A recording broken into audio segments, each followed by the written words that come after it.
हाँ, नमस्कारम। पराशर एकेडमी का जो साइंस का लेक्चर सीरीज है क्लास 10th का, इसमें दोबारा आपका स्वागत है। और हम लोग डिस्कस कर रहे हैं first chapter chemical reaction and equation. मैं पहले ही बता चुका हूँ कि ये पूरा का पूरा वीडियो सीरीज है वो सेल्फ स्टडी के लिए। आप कैसे पढ़ोगे, पढ़ना कैसे सीखना है आपको, आप फॉलो करते जाओ वीडियो, आपको पढ़ना आ जाएगा। आप एनसीईआरटी पढ़ो, बार बार पढ़ो, ठीक है। और एनसीईआरटी के एक एक कंसेप्ट को मैं यहाँ पे डिस्कस करूंगा। चलो बच्चों, तो हमने अभी तक क्या डिस्कस किया है इस चैप्टर में? हम टाइप्स ऑफ केमिकल रिएक्शन तक पहुंच गए हैं। अगर आपने वीडियो का और वॉल्यूम्स नहीं देखे हैं तो पिछले वॉल्यूम जाके देखिए, वहां पे आपको टाइप्स ऑफ केमिकल रिएक्शन में दो कॉम्बिनेशन एंड डीकम्पोजिशन रिएक्शन हम वहां पे डिस्कस कर चुके हैं। डीकम्पोजिशन रिएक्शन में 3 टाइप्स है, वो हमने डिस्कस किया था वहां पे। Photolytic decomposition reaction, electrolytic decomposition reaction and thermal decomposition reaction. Thermal मैंने कहा था हीट, यानी हीट एनर्जी से जो रिएक्टेंट, एक रिएक्टेंट ब्रेक होकर 2 या 2 से अधिक प्रोडक्ट बनाता है तो वो थर्मल डीकम्पोजिशन रिएक्शन होता है। सिमिलरली बच्चों, अगर इलेक्ट्रिक एनर्जी की वजह से रिएक्टेंट ब्रेक डाउन होकर 2 और मोर प्रोडक्ट बनाता है तो क्या हो जाएगा? आपका इलेक्ट्रोलिटिक डीकम्पोजिशन रिएक्शन हो जाएगा। सिमिलरली स्टूडेंट, अगर लाइट एनर्जी की वजह से रिएक्टेंट ब्रेक डाउन होकर, सिंगल रिएक्टेंट ब्रेक डाउन होकर 2 और मोर प्रोडक्ट बनाता है तो फिर हमारा क्या हो जाएगा? फोटोलिटिक डीकम्पोजिशन रिएक्शन हो जाएगा। ब्लैक एंड व्हाइट फोटोग्राफी, ठीक है, याद रखना है आपको, उससे फोटोलिटिक डीकम्पोजिशन का पार्ट है। चलिए, तो सीरीज को आगे बढ़ाते हैं और आते हैं हम अपने नए टॉपिक डबल डिस्प्लेसमेंट रिएक्शन। बच्चों, एक डिस्प्लेसमेंट रिएक्शन भी है, उसको मैं बाद में डिस्कस कर लूंगा। तो डबल डिस्प्लेसमेंट रिएक्शन पे आज हम फोकस करेंगे। सबसे पहले देखो, यहाँ पे वर्ड है डबल और सेकंड वर्ड जो है डिस्प्लेसमेंट। 2 कीवर्ड है, आप कीवर्ड को वही सबसे पहली बार डिकोड करो। साइंस में वर्ड को डिकोड करो, आपका जो कंसेप्ट है धीरे धीरे क्लियर हो जाएगा। डिकोडिंग पे ज्यादा फोकस करना है। देखो मैं कैसे डिकोड करता हूं। डबल यानी 2 बार हो रहा होगा। डिस्प्लेसमेंट, डिस्प्लेसमेंट में पता है एक जगह से दूसरे जगह जाना डिस्प्लेसमेंट होता है। यानी ऐसा केमिकल रिएक्शन जहां पे 2 बार क्या हो रहा होगा? जगह चेंज हो रहा होगा। 2 बार जगह चेंज हो रहा होगा तो क्या होगा? वो डबल डिस्प्लेसमेंट रिएक्शन होगा। ये तो हमने एक मोटा मोटी आइडिया अपने दिमाग में सेट किया डबल डिस्प्लेसमेंट रिएक्शन का, कि जहां पे जिसमें 2 बार जगह चेंज हो रहा होगा, ठीक है। और डिस्प्लेसमेंट को हिंदी में बड़ा खतरनाक वर्ड है, उसको बोलते हैं विस्थापन, बहुत खतरनाक है। चलिए आगे बढ़ते हैं। डबल डिस्प्लेसमेंट रिएक्शन का डेफिनेशन याद करने के लिए आपको सिर्फ इस कीवर्ड पे फोकस करना है, exchange of ions. Exchange of ion तो आप डेफिनेशन अपना खुद का बना सकते हो, तब जब एक बार एक एग्जांपल देख लो। चलो एग्जांपल फोकस करते हैं। एक एग्जांपल ये मैंने लिख रखा है यहाँ पे, बेरियम हाइड्रोक्साइड रिएक्शन कर रहा है। बेरियम हाइड्रोक्साइड रिएक्शन कर रहा है अमोनियम क्लोराइड से, प्रोडक्ट बन रहा है बेरियम क्लोराइड, अमोनिया गैस और वाटर। देखना बच्चों, यहाँ पे 2 आयन है, यहाँ पे 2 आयन है। कौन कौन सा? एक बैरियम आयन है 2+ और दूसरा हाइड्रोक्साइड आयन है। और यहाँ पे भी 2 आयन है, एक NH4+ है और दूसरा क्या है? Cl- है। तो हो क्या रहा है? आयन का एक्सचेंज हो रहा है। कैसे एक्सचेंज हो रहा है? ये बेरियम जो हाइड्रोक्साइड के साथ है वो चला गया क्लोरीन के साथ, और जो अमोनिया क्लोरीन के साथ था ये इसका एक हाइड्रोजन ये OH के साथ आके वाटर बना दिया। बेसिकली क्या होता है, आयन जो है अपने प्लेस से क्या करते हैं, इधर उधर प्लेस को अपने क्या करते हैं, चेंज करते हैं। Exchange of position, exchange of ion, ठीक है। एक और एग्जांपल उससे ज्यादा इजी ये एग्जांपल है, potassium iodide, K for potassium, I for iodine. Iodine जब किसी कंपाउंड में होता है तो आयोडाइड बन जाता है। पोटेशियम आयोडाइड रिएक्शन कर रहा है लेड नाइट्रेट से, तो यहां पे बन रहा है लेड आयोडाइड और पोटेशियम नाइट्रेट, ठीक है बच्चों।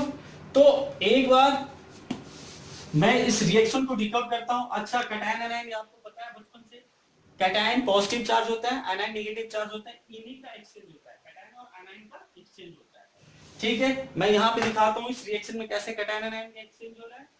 देखो बच्चों, हमने कहा कि पोटेशियम आयोडाइड का रिएक्शन हो रहा है किससे? लेड नाइट्रेट से।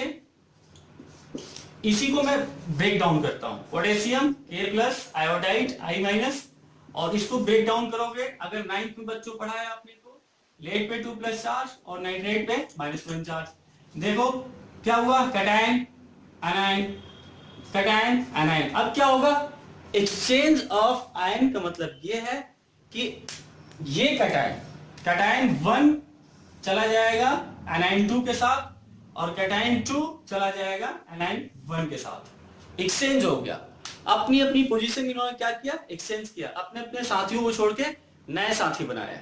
ठीक है, एक्सचेंज।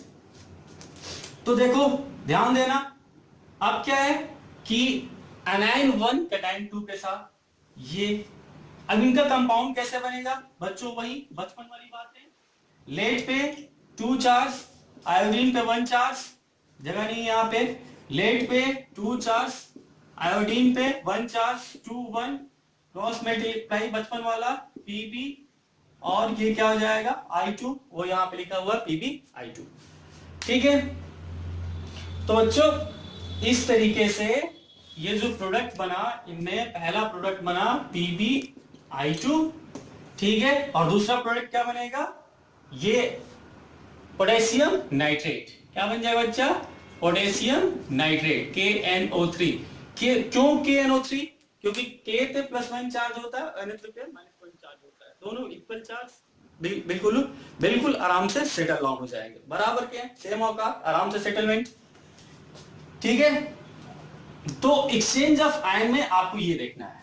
ठीक है, एक चीज और याद रखना, केमिकल रिएक्शन में एक्सचेंज ऑफ आयन तब भी पॉसिबल है जब रिएक्टेंट आपके क्या हो, रिएक्टेंट आपके दोनों को दोनों क्या हो, सॉल्ट हो।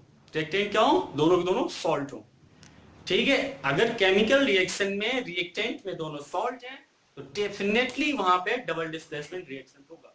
अब ये सॉल्ट हम कैसे पहचानेंगे, जब मैं एसिड बेस सॉल्ट बताऊंगा, वहां पे आपको सॉल्ट जब आइडेंटिफाई कराना सिखाऊंगा तो डबल डिस्प्लेसमेंट रिएक्शन दोबारा आपको लाइफ में पढ़ने की जरूरत नहीं पड़ेगी। ठीक है, तो रिएक्टेंट में 2 सॉल्ट हैं, प्रोडक्ट में भी 2 सॉल्ट बन रहा है। एक्सचेंज ऑफ आयन मैंने बता दिया कि कैटायन 1 एनायन 2 के साथ, कैटायन 2 एनायन 1 के साथ। आप ऐसे कैटायन एनायन लिख लिया करना, रिजल्ट बनाओगे और 100% करेक्ट आपका रिजल्ट आएगा। जो प्रोडक्ट है 100% आपका करेक्ट होगा, किसी की जरूरत नहीं है ना याद करने की जरूरत है। ठीक है, तो बेसिकली हमने देख लिया कि क्या होता है डबल डिस्प्लेसमेंट रिएक्शन में एक्सचेंज ऑफ आयन होता है। अब मैंने यहाँ पे कुछ चीजें लिखी है, लिखा था मैंने characteristics of double displacement reaction, यानी डबल डिस्प्लेसमेंट रिएक्शन होता है बच्चा, ये थोड़ा सा एंटी एसी का ये मैं थोड़ा सा ऐड कर दिया है मटेरियल, आप जिसको नहीं भी याद रखोगे तो कोई दिक्कत नहीं है, बोर्ड में नहीं आने वाला है, बट इंफॉर्मेशन नॉलेज होता है, ले लो, मिल रहा है ले लो। तो कैरेक्टरिस्टिक्स क्या है डबल डिस्प्लेसमेंट रिएक्शन के, या तो डबल डिस्प्लेसमेंट रिएक्शन में प्रेसिपिटेट फॉर्म होता है, प्रेसिपिटेट फॉर्म होगा, नहीं तो न्यूट्रलाइजेशन रिएक्शन होगा, और नहीं तो गैस फॉर्मेशन होगा। अब हमारे सामने ये एक एग्जांपल है, ये मैंने एग्जांपल लिया गैस फॉर्मेशन का। गैस फॉर्मेशन बताया मैंने कि बैरियम हाइड्रोक्साइड रिएक्शन कर रहा है अमोनियम क्लोराइड से, तो अमोनिया गैस बन रहा है, वाटर बन रहा है और बैरियम क्लोराइड बन रहा है। ये रिएक्शन मैंने इसलिए लिया क्योंकि क्वेश्चन कभी पूछ दिया जाए आपसे टेस्ट ऑफ अमोनिया, अमोनिया का टेस्ट आपसे पूछा जाए कि अमोनिया का टेस्ट कैसे करोगे, तो बच्चा आप ये केमिकल रिएक्शन उठाना, केमिकल रिएक्शन उठाने के बाद लिखना, बताना कि यहाँ पे अमोनिया गैस प्रोड्यूस हो रहा है। अब पहचानो कैसे कि अमोनिया गैस है, अमोनिया गैस पहचानने का है कि पंजेंट स्प्रे, जो आपकी टेस्ट ट्यूब है उससे अगर पंजेंट स्प्रे निकल के आ रही है, ठीक है, पंजेंट स्प्रे निकल के आ रही है, इट मींस कि वो क्या है, अमोनिया गैस है। फिर एक डाउट में यहाँ पे लेके आता हूं, एक और ऐसा गैस होता है जिसका पंजेंट स्मेल होता है, सल्फर डाइऑक्साइड। बच्चों उसका भी स्मेल पंजेंट होता है। तो फिर इन दोनों में कैसे आप डिफरेंस क्रिएट करोगे कि अमोनिया है तो सल्फर डाइऑक्साइड गैस है, आपके लेवल पर दो गैसेज हैं जो पंजेंट स्मेल प्रोड्यूस करते हैं। तो इन दोनों को पहचानने के लिए, इन दोनों को डिफरेंशिएट करने के लिए लिटमस पेपर ऊपर लेके जाओ। लिटमस पेपर ऊपर लेके जाओगे तो अगर अमोनिया होगा तो वो क्या करेगा, रेड लिटमस को ब्लू में कन्वर्ट कर देगा, हो गया। तो इस तरह से आप टेस्ट करके बता दोगे कि इस रिएक्शन में जो गैस प्रोड्यूस हुई है पंजेंट स्मेल है, अमोनिया है, तब जब वो रेड लिटमस को ब्लू में कन्वर्ट कर देगा। अगर रेड को ब्लू में कन्वर्ट नहीं किया बाद में देखेंगे। ठीक है, तो बच्चा ये तो हो गया गैस फॉर्मेशन का, ये हमारे सिलेबस का पार्ट है। अगर स्कूल वाले बिल्कुल दम पी के बैठे हो तो इस तरह क्वेश्चन बना देते हैं, तो ध्यान रखना है, थोड़ा एडवांस रहना है। तो अच्छा, यहाँ पे मैंने जो केमिकल रिएक्शन लिखा था, प्रेसिपिटेट रिएक्शन किससे बेस्ट केमिकल रिएक्शन हो नहीं सकता है, क्योंकि एनसीईआरटी में एक्टिविटी में इस केमिकल रिएक्शन को डिस्कस किया गया था। अभी क्या मैंने लिखा था बच्चा, अभी मैंने लिखा था यहाँ पे कि पोटेशियम आयोडाइड का हमने रिएक्शन कराया था, किससे, लेड नाइट्रेट से, पोटेशियम आयोडाइड का लेड नाइट्रेट से रिएक्शन कराया था। तो मैंने कहा था कि ब्रेक कर दो, K plus I minus Pb 2 plus NO3 minus, पहला पॉजिटिव दूसरे निगेटिव के साथ, दूसरा पॉजिटिव पहले निगेटिव के साथ मिला दो, हो गया एक्सचेंज ऑफ आयन, प्रोडक्ट बन जाएगा, यानी K NO3 के साथ जाएगा तो KNO3 और Pb लेड के साथ लेड आयोडाइड। अब ये जो प्रेसिपिटेट बनता है ना, कई बार प्रेसिपिटेट फॉर्मेशन में बच्चे कंफ्यूज हो जाते हैं कि ये प्रेसिपिटेट कौन सा प्रेसिपिटेट। मैंने कहा था प्रेसिपिटेट पहचानने का तरीका, इन दोनों में मेटल ढूंढो, मेटल कौन है, यहाँ पे पोटेशियम और यहाँ पे लेड। इन दोनों में हैवी कौन है, हमें पोटेशियम का एटॉमिक नंबर पता है 19 होता है, लेड बहुत ऊपर होता है 79 के आसपास होता है। जिसका पता है, जिसका नहीं पता है डेफिनेटली लेड इससे बड़ा होगा, क्योंकि हमने 1 से 20 के बीच में लेड पढ़ा ही नहीं है, तो लेड 20 से ऊपर है, यानी लेड हैवी है। तो हैवी वाला मेटल जो होगा उसका सॉल्ट वो प्रेसिपिटेट फॉर्म करेगा, और लाइट वाला जो होगा वो क्या करेगा, फ्लोट करेगा। हैवी वाला प्रेसिपिटेट फॉर्म करता है और लाइट वाला क्या करता है, फ्लोट करता है। तो ये मतलब ये एक्वस सॉल्यूशन होगा लेड नाइट्रेट का, क्योंकि ये सॉरी पोटेशियम नाइट्रेट का एक्वस सॉल्यूशन होगा, क्योंकि पोटेशियम नाइट्रेट सोल्यूबल सॉल्ट है, ठीक है। तो ये इनसोल्यूबल है, जो इनसोल्यूबल होता है वही प्रेसिपिटेट बनाता है। तो हमने देख लिया गैस फॉर्मेशन, देख लिया प्रेसिपिटेट फॉर्मेशन, देख लिया एक न्यूट्रलाइजेशन रिएक्शन। ये इसको आप 5 स्टार दे दो, इसको 5 स्टार दे दो, क्योंकि आपके सिलेबस का पार्ट है। जब बेस एसिड के साथ रिएक्शन करता है तो सॉल्ट बनाता है, और क्या बनता है, वाटर बनता है। इसको बोलते हैं न्यूट्रलाइजेशन रिएक्शन। क्या बोलते हैं, न्यूट्रलाइजेशन रिएक्शन। अब न्यूट्रलाइजेशन रिएक्शन यहाँ भी एक्सचेंज ऑफ आयन होता है। एक सबसे इजी एग्जांपल लेते हैं, base NaOH, sodium hydroxide, acid HCl, ठीक है। वही बचपन वाली चीज है, sodium plus OH minus, hydrogen plus और क्लोरीन माइनस, प्लस वाला माइनस के साथ, प्लस वाला माइनस के साथ, ठीक है। तो इस तरीके से आपका बन जाएगा ये NaCl, और ये हाइड्रोजन और OH दोनों मिलकर बनाएंगे वाटर। तो बच्चों एक्सचेंज ऑफ आयन में क्या करना है, पहले घर में जो प्लस वाला था उसको दूसरे घर के माइनस वाले के साथ जोड़ देना है, और पहले घर का जो माइनस वाला था दूसरे घर के प्लस के साथ जोड़ देना है। ये एक्सचेंज ऑफ आयन है, और डबल डिस्प्लेसमेंट रिएक्शन का आप प्रोडक्ट ऐसे बना सकते हो। तो बच्चों जुड़े रहें, देखते रहें, सब्सक्राइब करें, शेयर करें, लाइक करें, कमेंट करें।